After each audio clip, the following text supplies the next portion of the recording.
Class 12th हमारा जो आज का टॉपिक है ये एमोबियोसिस पे है। एमोबियोसिस बाकी जैसे डिजीजेस अभी तक आपने पढ़ी, एस्कैरियासिस आपने पढ़ा, फिलेरियासिस आपने पढ़ा, कैंसर आपने पढ़ा, ऐसे ही आपके सिलेबस में एमोबियोसिस नाम का जो इन्फेक्शन है वो भी है। एमोबियोसिस को कॉमनली हम लोग एमोबिक डाइसेंट्री कहते हैं। ये जो एमोबिक डाइसेंट्री या एमोबियोसिस है ये एक प्रोटोजोन की वजह से होता है जिसका पूरा नाम एंट एमोबा हिस्टोलिटिका है। हिस्टोलिटिका। सो एमोबियोसिस का जो कॉजेटिव ऑर्गेनिज्म है जिसकी वजह से एमोबियोसिस होता है या एमोबिक डाइसेंट्री होती है उसका नाम एंट एमोबा हिस्टोलिटिका है और ये एक प्रोटोजोन है। आप सब जानते हैं कि प्रोटोजोआ जो होता है ये यूनिसेलुलर ऑर्गेनिजम्स होते हैं। तो उन्हीं प्रोटोजोन्स में से एक प्रोटोजोन ये एंट एमोबा हिस्टोलिटिका है जो कि इंसानों का जो लार्ज इंटेस्टाइन होता है उसमें जो कोलन पार्ट होता है उसमें एज अ पैरासाइट रिजाइड करता है और ये एक मोनोजेनेटिक पैरासाइट है। आप जानते हैं ये भी कि ऐसा पैरासाइट जो सिर्फ एक होस्ट में ही अपना पूरा लाइफ साइकिल कंप्लीट कर सकता है उसे मोनोजेनेटिक पैरासाइट कहते हैं। तो वो Entamoeba histolytica is a monogenetic parasite. This is a protozoan. It resides in the colon part of our large intestine. यह हमारे कोलन में रिजाइड कर सकता है, हमारे कोलन में इन्फेक्शन जो है ये करता है। अब ये होता क्या है, किस तरह से ये अंदर प्रॉब्लम क्रिएट करता है। तो मान लीजिए ये हम लोगों का लार्ज इंटेस्टाइन का कोलन है और आप सब लोग पहले से ही ये जानते हैं कि इंसान के लार्ज इंटेस्टाइन में जो ये कोलन पार्ट होता है ये फीकल मैटर को स्टोर करने वाला पार्ट होता है। इसमें अनडाइजेस्टेड फूड जो होता है, फीकल मैटर जो होता है वो स्टोर रहता है। कोलन की यही प्रॉपर्टी है। अब ये मान लीजिए कोलन पार्ट है, इसमें फीकल मैटर रहता है और इसी में किसी पेशेंट के इसी कोलन में ये एमोबा जो है, ये एंट एमोबा हिस्टोलिटिका जो है वो एंटर कर जाता है। अब वहां क्या होगा, वहां ये एमोबा कोलन की जो वॉल होती है, उसकी अंदरूनी जो दीवार होती है, उस दीवार पर इस तरह से अपने आप को चिपका लेता है। और उसके बाद क्या करता है, उसके बाद ये एमोबा एक एंजाइम सिक्रीट करता है जिसे हिस्टोलाइसिन कहते हैं। हिस्टोलाइसिन आप सब जानते हैं, histo means tissue, lysin means break down. तो ये एमोबा कोलन की अंदरूनी दीवार पर चिपक कर हिस्टोलाइसिन नाम का एक एंजाइम जो है वो सिक्रीट करता है। और वो जो हिस्टोलाइसिन है उसके असर से कोलन की अंदरूनी दीवार जो है उसका टिश्यू थोड़ा सा टूटता है। उस टूटे हुए टिश्यू को ये एमोबा एनगल्फ करके, उसका फेगोसाइटोसिस करके उसे पचाता है और उससे अपनी नरिशमेंट ऑब्टेन करता है। तो ये तो अपना न्यूट्रिशन का इंतजाम कर रहा है, लेकिन इसकी इस हरकत की वजह से हमारे कोलन की अंदरूनी दीवार पर जहां पर ये चिपका है वहां पर टिश्यू जो टूटता है उसकी वजह से कोलन में वहां एक छोटा सा जख्म जो है, वाउंड जो है वो क्रिएट हो जाता है। और आप जानते हैं कि अंदरूनी इंटरनल जब कोई वाउंड कहीं क्रिएट होता है तो उसे हम अल्सर कहते हैं। Internal wounds are called ulcers. तो इस एमोबा के इस हरकत की वजह से पेशेंट के कोलन की अंदरूनी दीवार पर जो वाउंड क्रिएट होगा, जो अल्सर क्रिएट होगा, वो प्रॉब्लम की वजह बनेगा। दूसरी चीज ये है कि ये एमोबा कुछ ही टाइम के बाद थोड़ा बड़ा हो जाएगा और फिर बाइनरी फिशन के प्रोसेस से अपना रिप्रोडक्शन करेगा, अपनी तादाद बढ़ाएगा। तो ये डिवाइड करके 2 हो जाएंगे। फिर दोनों कोलन की दीवार के टिश्यू को तोड़ेंगे, फिर फर्दर डिवाइड करेंगे, और इस तरह से ये एमोबा बाइनरी फिशन के प्रोसेस से डिवाइड करते करते और बहुत सारे एमोबा क्रिएट करता है। और वो सारे एमोबा एक ही काम करते हैं कि कोलन की दीवारों पर अंदर से जगह जगह पर चिपक जाते हैं और कोलन की दीवारों के टिश्यू को तोड़ के अपनी नरिशमेंट ऑब्टेन करते हैं। नतीजा ये होता है कि कोलन किसी एक जगह पर नहीं, बल्कि पूरा कोलन जो है उसमें जगह जगह पर छोटे छोटे हजारों अल्सर्स जो हैं, घाव जो हैं, वो क्रिएट हो जाते हैं। जब पूरा कोलन इस तरह के छोटे छोटे घावों से भर जाता है तो उस कंडीशन को हम अल्सरेटिव कोलाइटिस कहते हैं। So stage will arise when ulcerative colitis जो है पेशेंट को हो जाएगा। अल्सरेटिव कोलाइटिस मीन्स पूरा कोलन जो है वो अंदर से छोटे छोटे घावों से भर चुका है, दीवारों पर छोटे छोटे जख्म हो गए हैं, और ये सब इस एमोबा की वजह से हुआ है।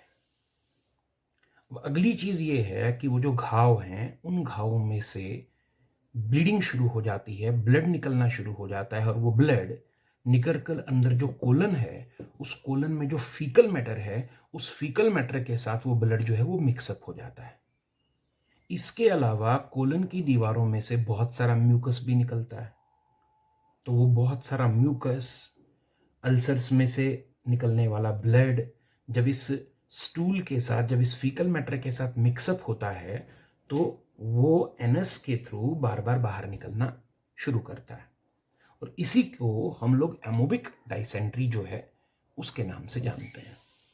तो डाइसेंट्री क्या हुई कि soft stool, watery stool with blood mixed watery stool जब बार बार फ्रीक्वेंटली बॉडी से बाहर निकले तो उसे एमोबिक डाइसेंट्री जो है वो कहा जाता है। अब इसकी वजह से होगा क्या?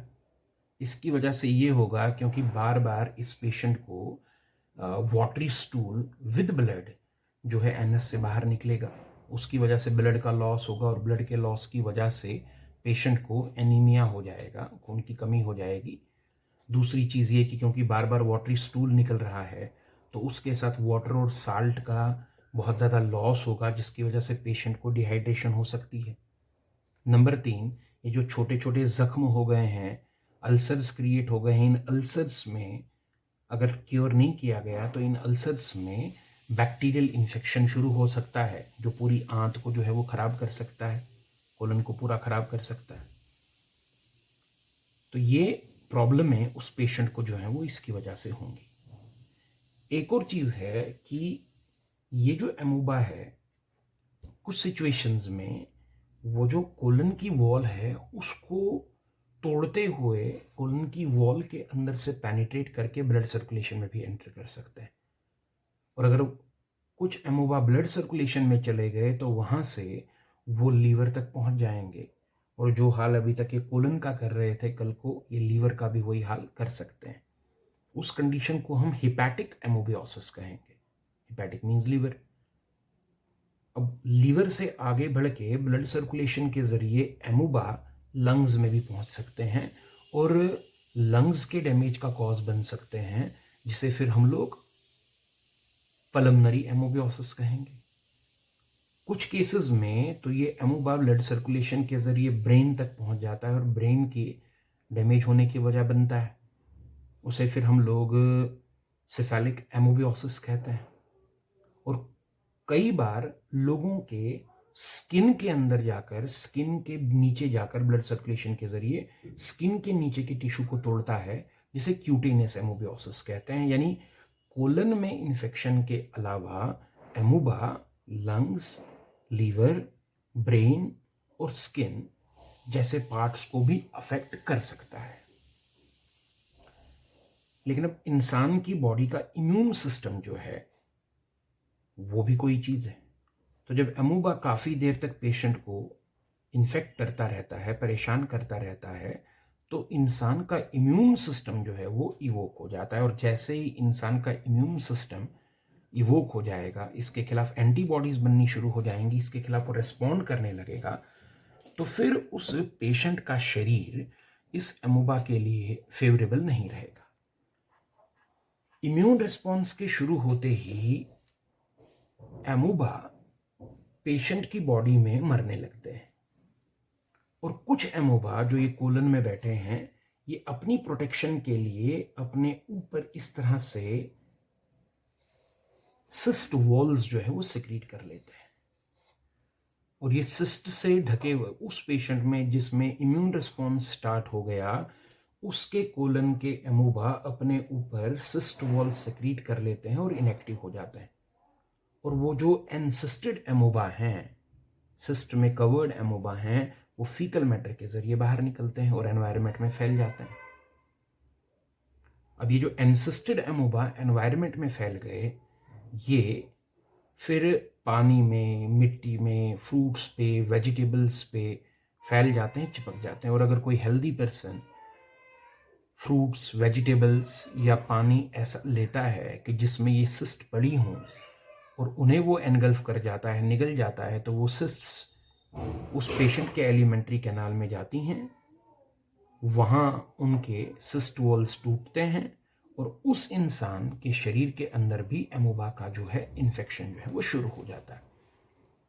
इस तरह से बगैर धुली हुई सब्जियां, बगैर धुले हुए फ्रूट्स, खराब पानी, जिनमें कि एमोबा की सिस्ट पड़ी हो, उन्हें इस्तेमाल करने से एमोबियोसिस जो है एक इंसान को शुरू होता है। तो एमोबियोसिस को रोकने का बेस्ट तरीका यह है कि सबसे पहले लोगों को अपने फीकल मैटर का प्रॉपर डिस्पोजल करना चाहिए, ताकि अगर किसी इंसान को एमोबियोसिस हो तो उसके फीकल मैटर में जो एमोबा की सिस्ट्स होंगी वो एनवायरनमेंट में फ्रूट्स, वेजिटेबल, पानी वगैरह को कॉन्टामिनेट ना कर पाए। तो proper disposal of faecal matter जो है ये एक बहुत बड़ा प्रिवेंशन है एमोबियोसिस को रोकने के लिए। नंबर 2,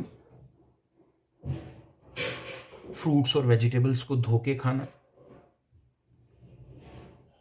पानी जो है उसको उबाल कर पीना, ये भी एक प्रिवेंटिव मेजर हो सकता है जिससे हम अपने आप को एमोबियोसिस से बचा सकते हैं।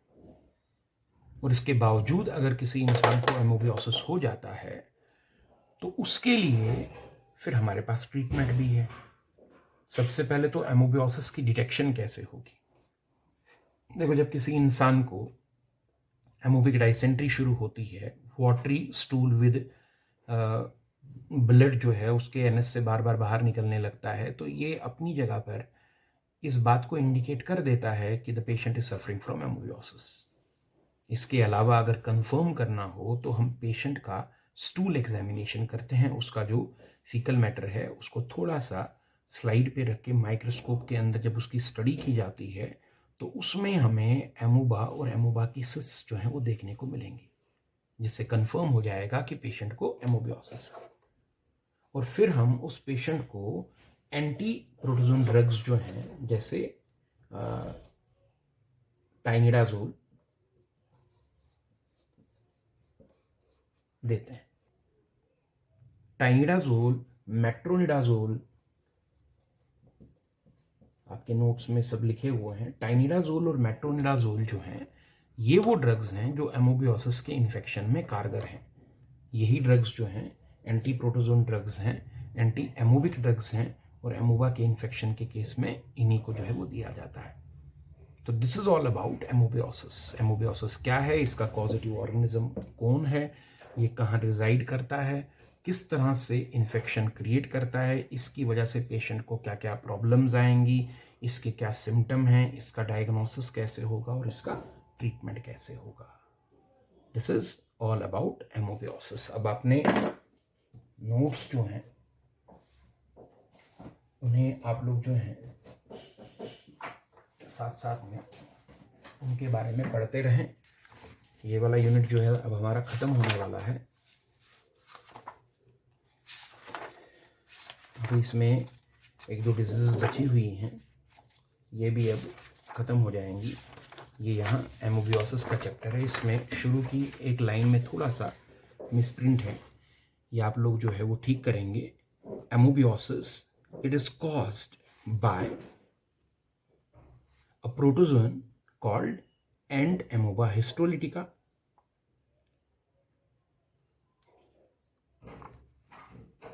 This is a monogenetic parasite residing in the colon part of large intestine.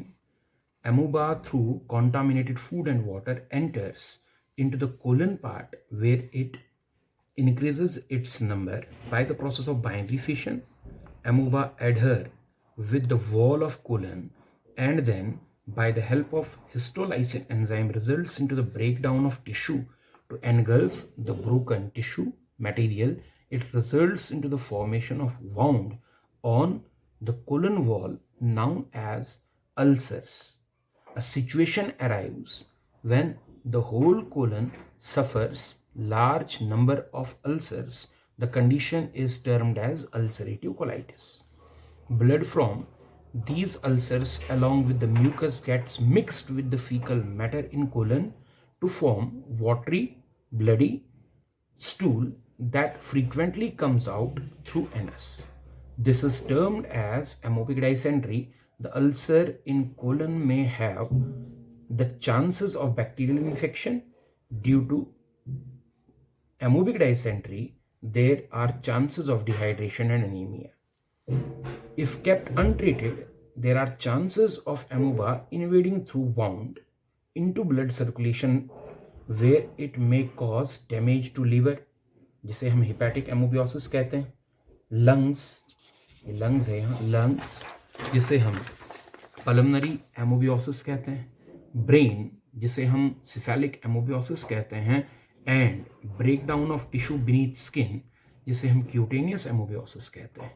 The entry of amoeba into blood circulation is also not considered good for the part of amoeba itself, because once some member enter into the blood circulation, ये अवर है, OUR, OVER नहीं है, ये OUR है, our third line defense starts responding by producing antibodies which results into the destruction of amoeba. The condition for amoeba in the body of patient is now unfavorable. ये unfavorable नहीं, unfavorable है.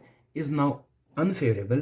Most of the amoeba are destroyed, but in colon, जो amoeba colon में है, secrete cyst wall around them. इसको encystment कहते हैं. And these cysts of amoeba are released outside through fecal matter. Within these cysts, amoeba continue their division, and when the cysts are engulfed by a healthy person through contaminated water or food within the small intestine, trypsin present in the pancreatic juice act on these cysts, resulting into the breakdown, releasing small amoebules which migrate into the colon part of large intestine and start amebiosis in the person also. यहाँ इसकी complications लिखी हुई हैं जो आपको हमने बताया कि एक एमोबियोसिस के पेशेंट के साथ क्या क्या हो सकता है, क्या क्या परेशानियां उसे हो सकती हैं. डायग्नोसिस एंड ट्रीटमेंट, कि डायग्नोसिस कैसे किया जाएगा, फीकल मैटर को टेस्ट करके, और ट्रीटमेंट में मेट्रोनिडाजोल और टाइनिडाजोल नाम की ड्रग्स जो हैं पेशेंट को दी जाएंगी. तो आपने जब भी कोई डिजीज तैयार करनी है उसमें डिजीज का नाम, उसका कॉजेटिव ऑर्गेनिज्म कि वो किससे होती है, उस डिजीज के सिम्टम, उसका डायग्नोसिस और उसका ट्रीटमेंट, ये 3-4 चीजें जो हैं हर डिजीज के बारे में आप लोगों ने जो है वो तैयार करनी है.